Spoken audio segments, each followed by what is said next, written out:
तो बेटे स्टार्ट करते हैं आज नेक्स्ट लेक्चर। गॉस लॉ का ही एप्लीकेशन पढ़ते हैं इसमें। तो गॉस लॉ का एप्लीकेशन आपके पास क्या है, तो लास्ट लेक्चर में हम डिस्कस कर चुके थे बेटे डाइलेक्ट्रिक शीट, ठीक है, with the help of Gauss law. अब हम स्टार्ट करते हैं बेटा आपके पास कि जो लाइन चार्ज है, लाइन चार्ज जो है उस लाइन चार्ज के कारण जो इलेक्ट्रिक फील्ड है वो क्या होगा, उसकी डायरेक्शन क्या होगी with the help of Gauss law.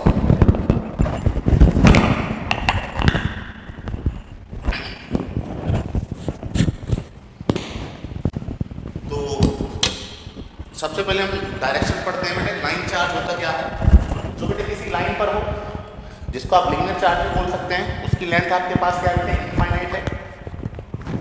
तो इनफाइनाइट साइज का लाइन चार्ज इसको एडजस्ट कर लेते हैं बेटे एक बार।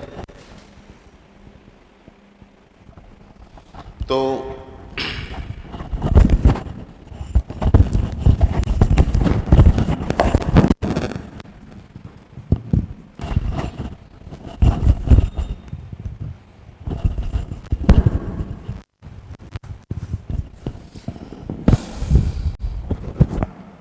बेटे देखो कि जो लाइन चार्ज है उसके कारण इलेक्ट्रिक फील्ड क्या होगा।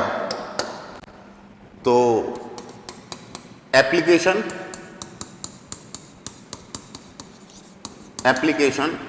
Of Gauss law, application of Gauss law. तो इसमें एप्लीकेशन क्या है बेटा आपके पास, electric field due to line charge of infinite length.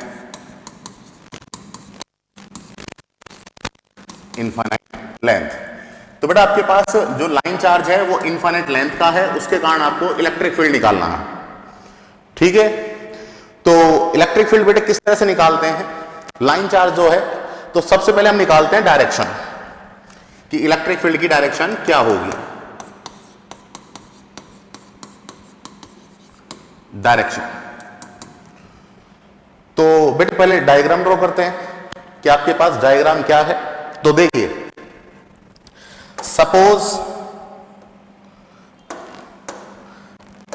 आपके पास क्या है, कोई लाइन चार्ज है इनफाइनाइट लेंथ का, ये रहा आपके पास कोई भी लाइन चार्ज, ये आपके पास बेटे लाइन चार्ज है, ठीक है। इसकी लेंथ आपके पास इनफाइनाइट है, तो इनफाइनाइट लेंथ का बना दीजिए इसको। तो ये हमने इनफाइनाइट लेंथ का इसको बना दिया। इस पर चार्ज है बेटे, तो हम इस पर पॉजिटिव चार्ज ले लेंगे, तो इसको बोलेंगे बेटे लीनियर चार्ज या लाइन चार्ज, ये रहा, ठीक है। इसकी हमें थ्योरी भी लिखनी होगी, तो हम इसका नाम दे देते हैं बेटे, ये ए और ये आपके पास बी। तो लाइन चार्ज हो गया बेटे ए बी, जो कि आपके पास क्या है, इनफाइनाइट लेंथ का है। यहां पर इन्फिनिटी शो कर दीजिए, यहां पर शो कर दीजिए। तो आपके पास क्या है, इनफाइनाइट लेंथ का कोई भी लाइन चार्ज है।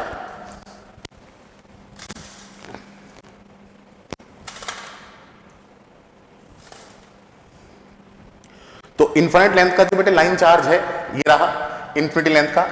इससे आर डिस्टेंस पर पी कोई पॉइंट है, इससे आपके पास क्या है बेटे, आर डिस्टेंस पर पी कोई पॉइंट है।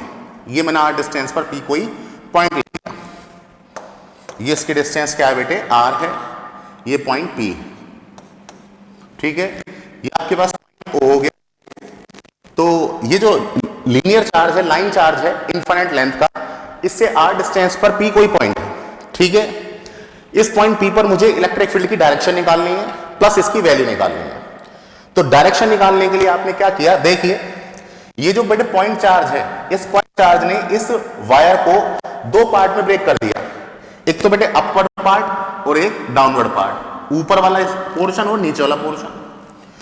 तो इन दोनों के कारण इलेक्ट्रिक फील्ड की डायरेक्शन क्या होगी और वैल्यू क्या होगी, उसको चेक करने के लिए हमने क्या किया, ऊपर वाला जो पोर्शन है उस पर मैंने एक लाइन चार्ज ड्रॉ किया, लाइन चार्ज, एक एलिमेंट ड्रॉ किया, ये एलिमेंट ले लिया, ये एलिमेंट शो कर दिया, ठीक है। सेम आइडेंटिकल एलिमेंट मैंने जो नीचे वाला पोर्शन है इस पर ड्रॉ कर लेते हैं और दोनों की डिस्टेंस कितनी लेनी है बेटे, पॉइंट ओ से इक्वल लेकर चलनी है। तो एक आपके पास एलिमेंट ये ले लिया, दोनों लाइन चार्ज क्या है बेटे, आइडेंटिकल है। इनका आप नाम भी दे दीजिए, ये आपके पास लाइन एलिमेंट A1, ये आपके पास A2। तो दो लाइन एलिमेंट ले लिए मैंने बेटे। पॉइंट ओ ने क्या किया, इस वायर को दो पार्ट में ब्रेक किया, ठीक है। तो हमने ऊपर वाले पार्ट में आपने एक लाइन एलिमेंट ले लिया जिसकी लेंथ क्या है बेटे DL, इसकी लेंथ भी क्या है DL। अगर हम ये लेकर चलें कि जो बेटे linear charge density, linear charge density किसकी, इस वायर की, वो क्या है बेटे लैम्बडा। अब बात ये आती है कि लीनियर चार्ज डेंसिटी होती क्या है। लीनियर चार्ज डेंसिटी का मतलब होता है यूनिट लेंथ पर चार्ज। लैम्बडा इक्वल टू क्या होता है बेटे, पर यूनिट लेंथ जो चार्ज होता है उसको बोलते हैं लीनियर चार्ज डेंसिटी। लास्ट वाला एप्लीकेशन हमने पढ़ा था, वहां पर यूज किया था सरफेस चार्ज डेंसिटी, क्योंकि वहां पर सरफेस थी। यहां पर क्या है, लाइन है, तो लाइन चार्ज डेंसिटी यूज करेंगे। और लाइन चार्ज डेंसिटी का मतलब है कि यूनिट लेंथ पर चार्ज। इस लीनियर चार्ज डेंसिटी की हेल्प से आप क्या कर सकते हैं, किसी भी लेंथ पर आप चार्ज कैलकुलेट कर सकते हैं। तो लीनियर चार्ज डेंसिटी का मतलब है यूनिट लेंथ पर चार्ज, मतलब एक लेंथ पर चार्ज। तो बेटे इसकी लेंथ क्या है, इस लाइन एलिमेंट की DL, इस पर चार्ज क्या होगा, लैम्बडा DL। ऐसी चार्ज क्या होगा बेटे, लैम्बडा DL, क्योंकि लेंथ क्या है इनकी, एलिमेंट लाइन एलिमेंट, तो इसकी लेंथ DL, इसकी लेंथ DL, दोनों आइडेंटिकल हैं, ठीक है। एक लेंथ पर चार्ज कितना है लैम्बडा, तो DL लेंथ पर चार्ज कितना हो जाएगा, लैम्बडा DL हो जाएगा, ठीक है। यहां पर अब देखो ध्यान से देखिए, मैं यहां पर ये लेकर चलूं कि दोनों जो लाइन एलिमेंट हैं इनकी पॉइंट O से जो डिस्टेंस है वो क्या है बेटे, सेम। दोनों जो लाइन एलिमेंट में ड्रॉ करे हैं इसकी पॉइंट O से डिस्टेंस क्या है बेटे, सेम है। और कितनी लेकर चल रहे हैं बेटे, X, ठीक है। तो बेटे इस लाइन एलिमेंट के कारण पॉइंट P पर जो इलेक्ट्रिक फील्ड होगा, ठीक है, वो क्या होगा, वो बना लेते हैं। इस लाइन एलिमेंट के कारण इलेक्ट्रिक फील्ड बेटे इस डायरेक्शन में होगा, इस डायरेक्शन में। और इस लाइन एलिमेंट के कारण जो इलेक्ट्रिक फील्ड होगा वो इस डायरेक्शन में होगा, ये रहा। दोनों एलिमेंटों पर चार्ज क्या बेटे, इक्वल है, लैम्बडा DL। लैम्बडा यहां पर क्या है बेटे, लीनियर चार्ज डेंसिटी, DL क्या है, लेंथ। तो दोनों लाइन एलिमेंटों पर चार्ज इक्वल होगा, कैसे, यूनिट लेंथ पर चार्ज कितना है लैम्बडा, तो DL लेंथ पर कितना हो जाएगा, लैम्बडा DL। अब देखो इस एलिमेंट की पॉइंट P से डिस्टेंस निकालते हैं आप। तो बेटा देखो ये R, ये X, पाइथागोरस थ्योरम से कितना हो जाएगा, √x² + r²। ऐसे इस एलिमेंट की पॉइंट P से डिस्टेंस निकालो, ये R, ये X, तो ये भी क्या हो जाएगा, √x² + r²। इसका मतलब ये कि दोनों एलिमेंटों की पॉइंट P से डिस्टेंस क्या है, सेम है। दोनों एलिमेंटों पर चार्ज सेम है, दोनों एलिमेंटों की पॉइंट P से डिस्टेंस सेम है, इसलिए दोनों एलिमेंटों का पॉइंट P पर जो इलेक्ट्रिक फील्ड होगा वो भी क्या होगा, सेम होगा। तो एलिमेंट है बेटे, तो इस एलिमेंट के कारण इलेक्ट्रिक फील्ड कितना होगा बेटे, मैं ड्रॉ कर देता हूं। इसके कारण इलेक्ट्रिक फील्ड होगा DE, इसके कारण भी कितना होगा, DE होगा। अब आपने ये देखा कि पॉइंट P पर जो इलेक्ट्रिक फील्ड है वो दो इलेक्ट्रिक फील्ड है, एक तो इस डायरेक्शन में और एक इस डायरेक्शन में, दोनों का मैग्नीट्यूड सेम है। अगर दो वेक्टर क्वांटिटी सेम डायरेक्शन में होती हैं तो बेटे ऐड हो जाती हैं, अगर अपोजिट डायरेक्शन में होती हैं सब्ट्रैक्ट हो जाती हैं, और अगर आपके पास किसी एंगल पर है तो उसके आप क्या कर दोगे, कंपोनेंट कर दोगे। तो आपने देखा पॉइंट P पर जो इलेक्ट्रिक फील्ड है वो सेम तो है, बट डायरेक्शन आपके पास क्या है, डिफरेंट है। तो इसके लिए हम क्या करें बेटे, कंपोनेंट करें। कंपोनेंट करने के लिए मैंने एक परपेंडिकुलर लाइन ड्रॉ ये कर दी। कंपोनेंट करने के लिए बेटे मुझे एंगल की नीड पड़ेगी, तो मैंने क्या किया बेटे, देखो अगर ये आपके पास थीटा, तो ये भी क्या होगा, थीटा होगा, क्योंकि इनके सामने वाली साइड क्या है, x, तो x के सामने वाला एंगल थीटा, x के सामने वाला एंगल थीटा। तो अगर साइड सेम है तो एंगल भी क्या होगा, सेम। ये थीटा तो बेटे ये भी थीटा, ये थीटा तो ये थीटा। अब कंपोनेंट करते हैं, तो बेटे डी ए जिस साइड एंगल है उस साइड क्या आएगा, कॉस, तो DE कॉस थीटा। और इस साइड क्या आएगा बेटे, DE साइन थीटा। धन्यवाद सर। DE sine theta. ऐसे बेटा आपके पास इस साइड कंपोनेंट करेंगे तो जिस साइड एंगल उस साइड क्या आएगा बेटे, कॉस, तो DE कॉस थीटा। और इस साइड क्या आएगा, DE साइन थीटा। ठीक है, तो आपने देखा कि जो DE साइन थीटा है, DE साइन थीटा है, दोनों का मैग्नीट्यूड सेम है, लेकिन डायरेक्शन क्या है, अपोजिट है। ये डायरेक्शन क्या है बेटे, अपोजिट है। तो ये एक दूसरे को क्या कर देंगे, कैंसिल कर देंगे। तो ये कंपोनेंट बेटे एक दूसरे को क्या कर देंगे, कैंसिल कर देंगे, जो OP के परपेंडिकुलर है। और जो OP के अलोंग कंपोनेंट है, DE cos theta, DE cos theta, ये ऐड हो जाएंगे क्योंकि डायरेक्शन क्या है, सेम है। तो आपने क्या देखा कि जो लाइन चार्ज है इनफिनिट लेंथ का, उसके कारण इलेक्ट्रिक फील्ड क्या होगा, OP के अलोंग। और OP कैसे है बेटे, लाइन चार्ज अगर ऐसे है, ये मैंने स्टाइलस बताया, ये लाइन चार्ज है, तो इसके कारण ऐसे है OP परपेंडिकुलर। देख लो बेटे, अगर लाइन चार्ज ऐसे है तो OP ऐसे है, तो OP क्या हुआ, इस लाइन चार्ज के परपेंडिकुलर।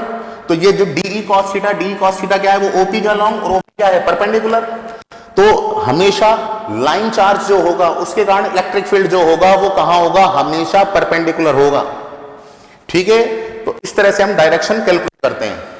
तो direction of electric field due to line charge of infinite length is always perpendicular to line charge.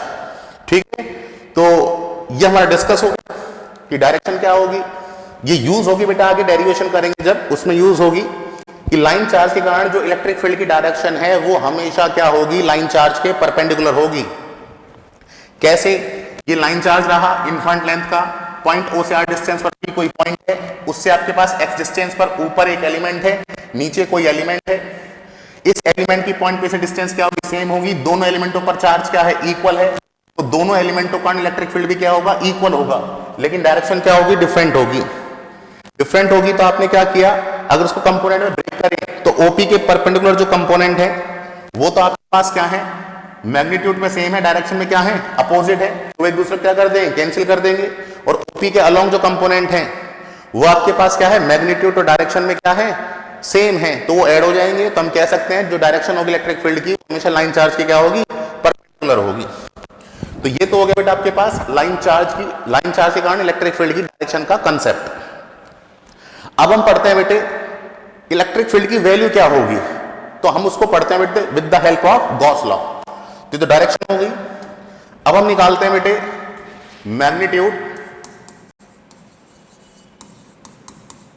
Magnitude of electric field.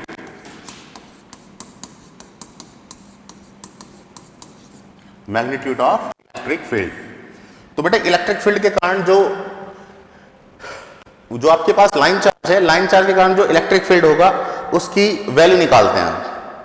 तो किसका यूज करेंगे बेटे, with the help of Gauss law. With the help of Gauss law. तो बेटे diagram बनाते हैं पहले। तो देखो बेटा आपके पास ये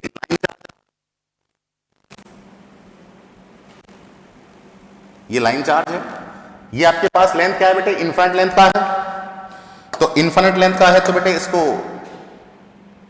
इन्फिनिटी लेंथ का बना देते हैं। ये इन्फिनिटी दिखा दीजिए। ये लाइन चार्ज है तो इस पर चार्ज होगा, ये चार्ज शो कर दिया आपने, ये रहा।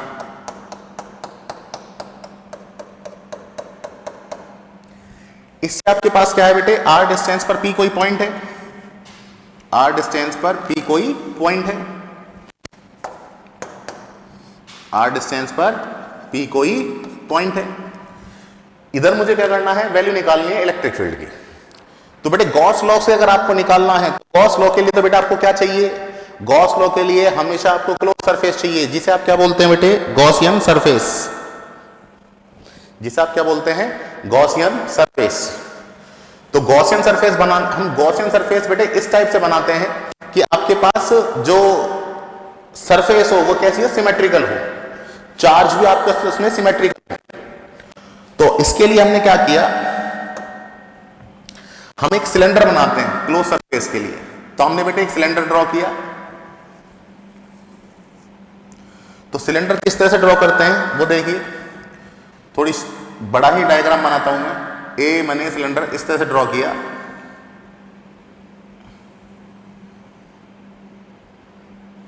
ये इतने ही साइज का ये बनाते हैं। इधर बना देते हैं, ये रहा।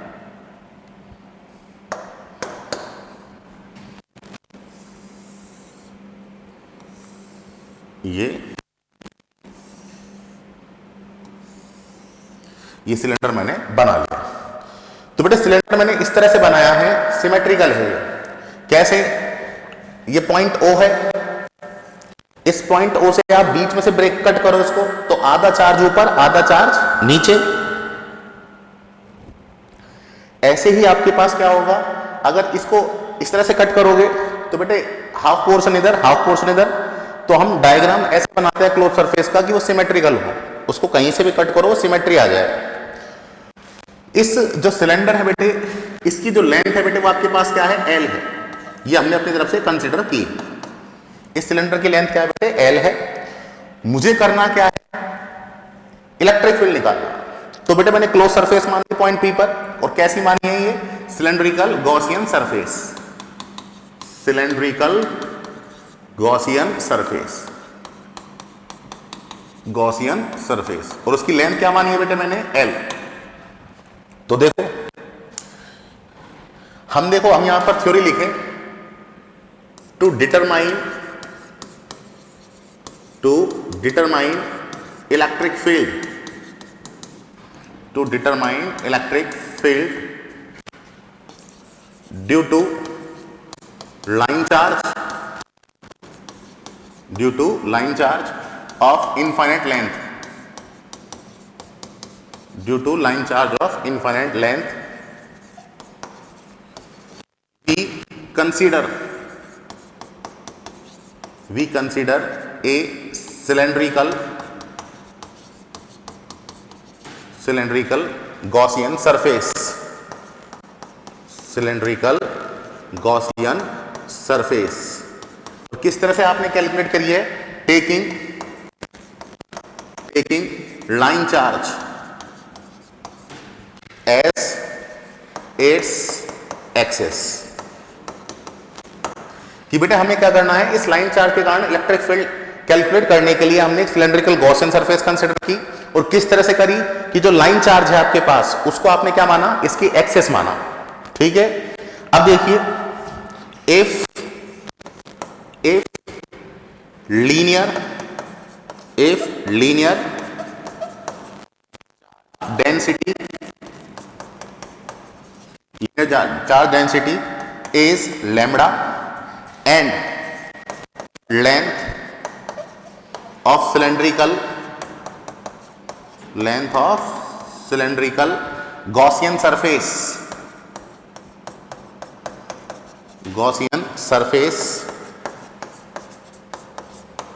is L, then अगर आपके पास लाइन लीनियर चार्ज डेंसिटी है वो क्या है बेटे, लैम्बडा है। लीनियर चार्ज डेंसिटी का मतलब क्या होता है, यूनिट लेंथ पर चार्ज। ठीक है, पर यूनिट लेंथ जो चार्ज होता है उसे आप बोलते हैं लीनियर चार्ज डेंसिटी। और बेटा आपके पास जो सिलेंडर हमने कंसीडर किया है क्लोज सरफेस के रूप में, उसकी लेंथ क्या है, L। मुझे इलेक्ट्रिक फील्ड निकालना है, तो आप क्या करेंगे बेटे, एक बार तो आप गॉस लॉ से निकालेंगे फ्लक्स क्या होगा, और एक बार आप क्या करेंगे बेटे, डेफिनेशन से निकालेंगे। एक बार आप गॉस लॉ से निकालेंगे, एक बार आप डेफिनेशन से निकालेंगे। तो बेटे मैंने यहां पर एक थ्योरी लिख दी, to determine electric field due to line charge of infinite length we consider a cylindrical Gaussian surface taking line charge as its axis if linear charge density is lambda and length of cylindrical Gaussian surface is L, then तो ध्यान से देखिए बेटे, एक बार तो मुझे करना क्या है, गॉस लॉ से निकालना है फ्लक्स, और एक बार किससे निकालना है बेटे, डेफिनेशन से निकालना है। दोनों को आप इक्वल कर दीजिए, आपके पास इलेक्ट्रिक फील्ड आ जाएगा। तो एक बार तो बेटे मेरे पास देखो तीन सरफेस है, एक तो ये S1, एक ये S2 और एक ये S3। इस सिलेंडर में तीन सरफेस है, S1, S2, S3। तो मुझे अगर डेफिनेशन से निकालना है फ्लक्स, तो बेटे मुझे सरफेसों पर एलिमेंट लेने पड़ेंगे। तो आपके पास क्या रहा बेटे, एक सरफेस एलिमेंट इस पर ले लिया S1 पर, एक बेटे मेरे पास इस पर ले लिया एलिमेंट, और एक मैंने इस पर ले लिया डाउनवर्ड जो है। ठीक है, इनको इस तरह से हाईलाइट कर दीजिए। ये रहा। तो बेटे हम तो ये स्टार्टिंग में पढ़ चुके हैं, जो लीनियर चार्ज होगा उसके कारण जो बेटे इलेक्ट्रिक फील्ड होगा वो हमेशा कैसा होगा, परपेंडिकुलर होगा। तो बेटे चाहे इस एलिमेंट की बात करो, चाहे इसकी बात करो, चाहे इसकी बात करो, सबके लिए लाइन चार्ज के कारण जो इलेक्ट्रिक फील्ड होगा वो हमेशा कैसा होगा, परपेंडिकुलर। लाइन चार्ज ये रहा, परपेंडिकुलर ये रहा, ई वेक्टर। लाइन चार्ज ये रहा, इसके लिए परपेंडिकुलर ये रहा, लाइन चार्ज रहा, इसके लिए परपेंडिकुलर ये रहा। तो इस लाइन चार्ज के कारण तीनों एलिमेंटों पर आपने इलेक्ट्रिक फील्ड की डायरेक्शन निकाल दी। कितनी होगी बेटा के पास, परपेंडिकुलर होगी। अब एरिया वेक्टर निकालते हैं। एरिया वेक्टर हमेशा जो सरफेस एलिमेंट है उसके परपेंडिकुलर होगा। तो सरफेस एलिमेंट बेटा ये रहा, इसके परपेंडिकुलर ये ड्रॉ कर दीजिए, ये रहा डीएस वेक्टर। इसके डाउनवर्ड है तो नीचे ड्रॉ कर दीजिए, होगा परपेंडिकुलर। ऐसे ये है, इसके कारण परपेंडिकुलर ये होगा, ये रहा डीएस वेक्टर। तो ये अपने पास प्रॉपर डायग्राम बन गया। आप देखिए S1 जो सरफेस है उसमें देखिए ds वेक्टर और E वेक्टर के बीच एंगल कितना है, 90। S2 S3 में देखिए E वेक्टर और ds वेक्टर के बीच एंगल कितना है, 90। और S3 है उसमें E वेक्टर और ds वेक्टर के बीच एंगल कितना है बेटा, 0 डिग्री। तो ये हमारे पास यूज होगा जब हम डेफिनेशन से फ्लक्स निकालेंगे। अभी तो हम किससे निकालेंगे बेटे, गॉस लॉ से। तो गॉस लॉ से फ्लक्स निकालने के लिए सबसे पहले किसकी नीड पड़ेगी, एनक्लोज चार्ज की, कि इस क्लोज सरफेस ने कितना चार्ज एनक्लोज किया हुआ है। इस क्लोज सरफेस ने कितना चार्ज एनक्लोज किया हुआ है, कि इस क्लोज सरफेस के अंदर कितना चार्ज है। इसकी लीनियर चार्ज की बेटा लेंथ तो इनफाइनाइट है, लेकिन इसकी लेंथ तो एल है। तो इस एल लेंथ के सिलेंड्रिकल गॉसियन सरफेस ने कितना चार्ज घेरा हुआ है, एनक्लोज किया हुआ है। तो हमें पता है बेटे यूनिट लेंथ पर चार्ज कितना होता है, लैम्बडा। तो एल लेंथ पर कितना हो जाएगा, लैम्बडा एल। तो यहां पर देखिए इसको सॉल्व करता हूं। देन देखो charge enclose by close surface. तो कितना हो जाएगा बेटा आपके पास, charge enclose by close surface summation q equal to, एक लेंथ पर चार्ज कितना है बेटे, लैम्बडा। तो एल लेंथ पर कितना हो जाएगा, लैम्बडा एल। तो अब हम बेटे क्या लगा दें, गॉस लॉ लगा दें। तो देखो according to Gauss law, according to Gauss law, emerging flux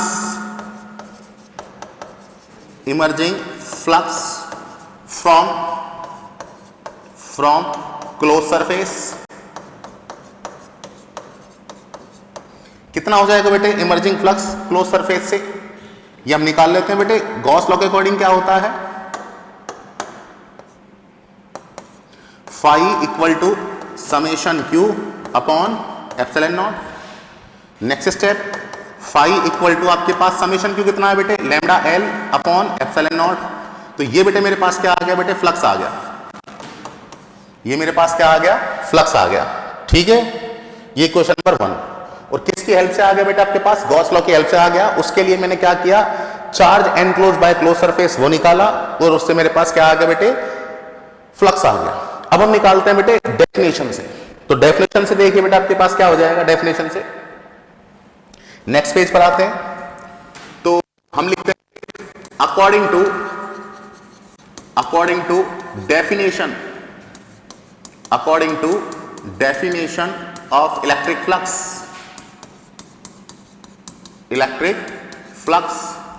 तो बेटा आपके पास क्या आ जाएगा, फाई इक्वल टू, एक बार तो आप देखो तीन सरफेस है, S1 S2 S3 में डायग्राम में दिखा चुका, आपको वापस दिखा दूंगा। तो पहले तो हम S1 से निकालते हैं, ये क्लोज के लिए बनाया, S1 E vector dot ds vector. फिर बेटे S2 के लिए लगा दो, S2 equal to E vector dot ds vector.